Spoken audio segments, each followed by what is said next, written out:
Well, hello, I'm Katie Hendricksen. I am a software engineer at Target. And what I do is I'm actually in their Target leadership program, which means that I get to have two 6-month rotations trying out two different teams so that I can find what I like the best. I don't know what team I'll be on yet, but I'm thinking cybersecurity is something that's interesting to me. And so is infrastructure. So that is infrastructure is where you kind of build tools for other software people to use. Some fun things I love doing are like ice skating and downhill skiing. I also love volunteering and getting out in the community. Other than that, I also love to play board games. Me and my brother, and we have a bunch of friends that play board games. So, where it all started was back in high school. I had a passion for like helping people, and that's like just what I love doing. I also loved like, shopping and hanging out with people, but those aren't really like career pathways. So I didn't totally know what my passion was necessarily. Like a job didn't really like align with what my passion was. So I was like, hey, I like helping people. I'll go into nursing. So when I was in like ninth grade, I just like was like, I'm gonna be a nurse. I'm gonna love it. So I just kind of stuck with that and would go to like really awesome events at like Mayo Clinic, and I learned a lot about what nurses do, and I even shadowed some nurses. And my sophomore year of high school, I had some friends who convinced me to join the robotics team, even though I had no interest in robotics and I'd never really touched any technology things. Um, they were like, "You'll be great. You can do like the business stuff, and you can hang out with us and go on all these really cool trips." So I was like, "Sure, why not?" So I tried it out and I really loved it. So then my junior year, I started running more outreach events and like teaching these programming camps because I was like, all these like awesome students should learn how to program. And so we started all these programming camps. I got to go to New York and talk at the United Nations. So that was really fun. And like again, like explaining robotics and like explaining its value without actually like doing any of the robot stuff. Going back to high school, it was my senior year. I had become the captain of the robotics team. So yeah, we got to do all these awesome things and teach all these camps. One thing that got me into programming was I scheduled 30 programming camps, and the thing was that none of the programmers wanted to teach these programming camps. So me being kind of stubborn, I was like, fine, I will teach these programming camps. So I learned how to program to teach these camps. But after I had taught these camps and gotten a little better at it, I was like, hey, like this might be an option for me.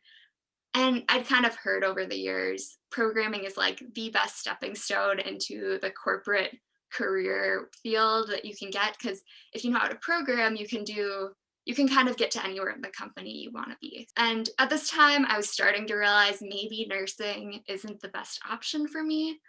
So I was like, well, nursing is awesome and a great way to help people, but maybe I can also help people through technology. And I went into college. I go to Bethel University. So before that, too, in 2017, I was a Twist Epic Award winner. They like basically gave out awards for females who were really passionate and making a difference in Minnesota for technology. So my mentor had signed me up for this award. And so anyway, I ended up winning that award, finding out Target does technology, which I never would have realized. So I get to my first year of college. And I hated programming. I was so bad at it. Like I was always so confused in classes. I guess that was a point where I really questioned was like my first year of college. Like, oh my goodness, I'm super bad at programming. I don't really like it. I'm confused all the time. And it was like really hard. But anyway, my mentor from Target, Tara Byers, she really encouraged me and was like, "No, you can do it. It's fine. Everybody gets C's. You can do it." And finally, I started. It was my sophomore year, my fall of my sophomore year. I was taking 4 computer science classes at one time, which was like the worst idea ever. But I was like, I was planning on traveling abroad my senior year. So I was like trying to heavy load myself. But I kept pushing through it. And what I found is by the end of the semester, I was actually pretty good at programming and I didn't have to ask questions like every like 10 minutes. And I could actually like program and like make something, which I thought was like, I don't know, I could kind of have this aha moment. Like I like actually made something all by myself after like 2 years of coding. And that's when I started to actually have fun and love programming. Um, Backing up a little bit, in the May of my sophomore year, I signed up for this Women in Technology Symposium, which my mentor Tara sent to me. It was such an incredible experience. It was a 3-day event at Target. Um, and they paid for us to stay in the DoubleTree downtown for 3 days, and I got to meet 50 other females from all around throughout the US. And that was really empowering for me because I still was at the point where there was no females that I knew who were computer scientists.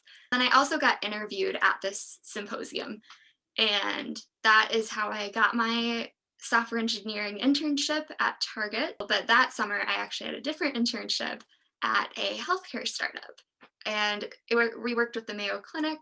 Um, so basically, what we would do is they would do a DNA test and they could tell what medications would or wouldn't work for you.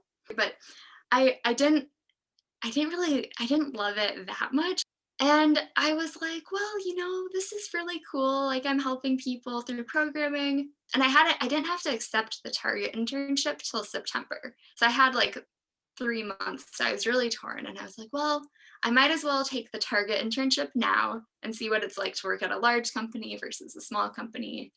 June of 2020 is when I started the Target internship.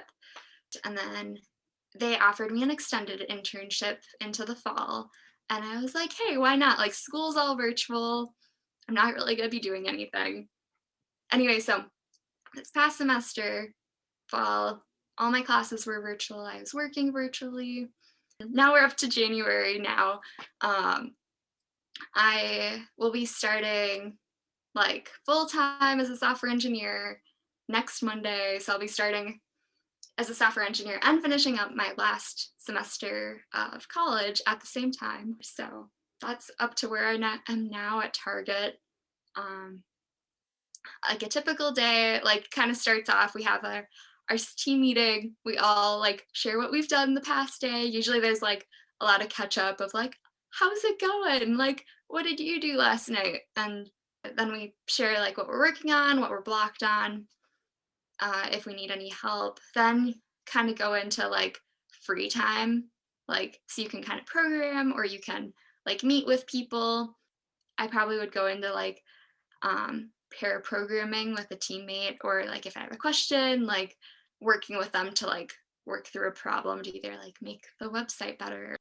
Then from there, the afternoon also tons of free time. You can kind of do what you want as long as you're like learning and becoming better, and getting your work done. Another part of my day that's really fun is we get to like have these demos of the work we're doing and get feedback from it from like these like executive people, which is like really cool.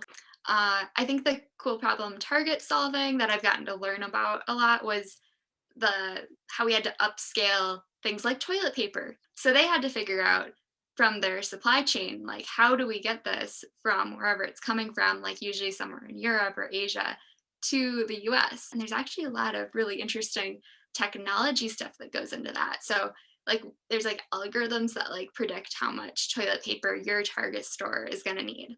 And COVID broke those algorithms. And we had to figure out ways of like, because you don't want to manually go through and be like, out of the 2,000 Target stores, like, okay, this one needs like 10 more boxes and this one needs like 5 more. We had to upscale like a ton of our technology